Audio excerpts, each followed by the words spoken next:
শুভেচ্ছা রইল আন্তর্জাতিক অঙ্গনের সর্বশেষ সংবাদ নিয়ে আমাদের নিয়মিত আয়োজনে।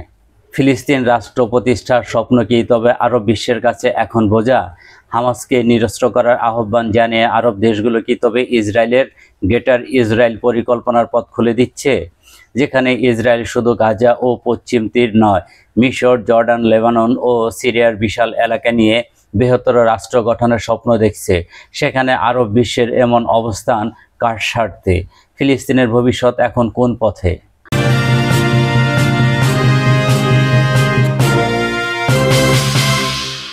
আসসালামু আলাইকুম।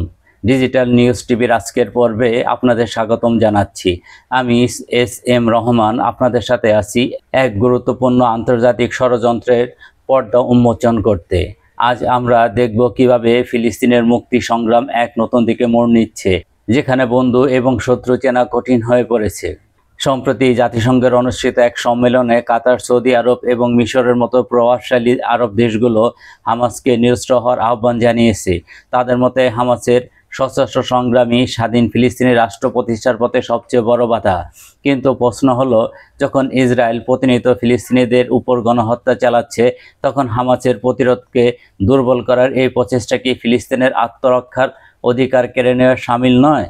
চলুন দেখে নেওয়া যাক জাতিসংঘের সেই সম্মেলনে ঠিক কী হয়েছিল।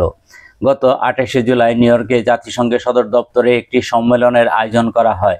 সেখানে গৃহীত এক ঘোষণাপত্রে হামাসকে গাজার শাসন ক্ষমতা ছেড়ে দেওয়ার এবং অস্ত্র সমর্পণের আহ্বান জানানো হয়। এই ঘোষণাপত্রকে সমর্থন করেছে 17টি দেশ, ইউরোপীয় ইউনিয়ন এবং আরব লীগ।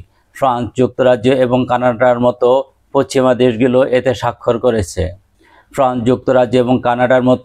পশ্চিমা দেশগুলো এতে স্বাক্ষর করেছে। কিন্তু আশ্চর্যের বিষয় হলো, এই সম্মেলনে ইসরায়েল এবং তাদের প্রধান মিত্র যুক্তরাষ্ট্র অংশ নেয়নি। তাহলে প্রশ্ন জাগে, এই সম্মেলনের মূল উদ্দেশ্য কী ছিল? এটি কি সত্যি ফিলিস্তিনের ভালোর জন্য, নাকি এর পেছনে অন্য কোনো গভীর ষড়যন্ত্র লুকিয়ে আছে? হামাস এই আহ্বান প্রত্যাখ্যান করে জানিয়েছে, জেরুজালেমকে রাজধানী করে একটি স্বাধীন ও সার্বভৌম ফিলিস্তিন রাষ্ট্র প্রতিষ্ঠা না হওয়া পর্যন্ত তাদের প্রতিরোধ সংগ্রাম চলবে। তাদের মতে ইসরায়েলের দখলদারিত্ব অবসান একমাত্র সমাধান।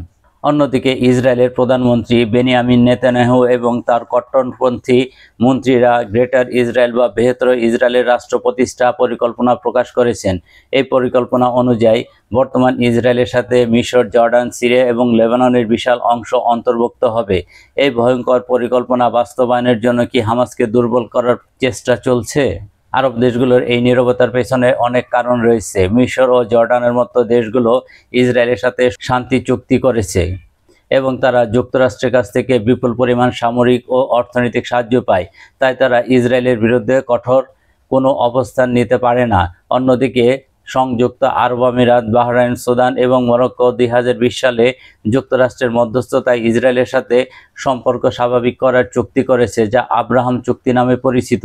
এই জটিল পরিস্থিতিতে ফিলিস্তিনের ভবিষ্যৎ এখন অনিশ্চিত। একদিকে ইসরায়েলের আগ্রাসন, অন্যদিকে আরব বিশ্বের রহস্যজনক ভূমিকা। সব মিলিয়ে ফিলিস্তিনের মুক্তি সংগ্রাম এক কঠিন পরীক্ষার সম্মুখীন।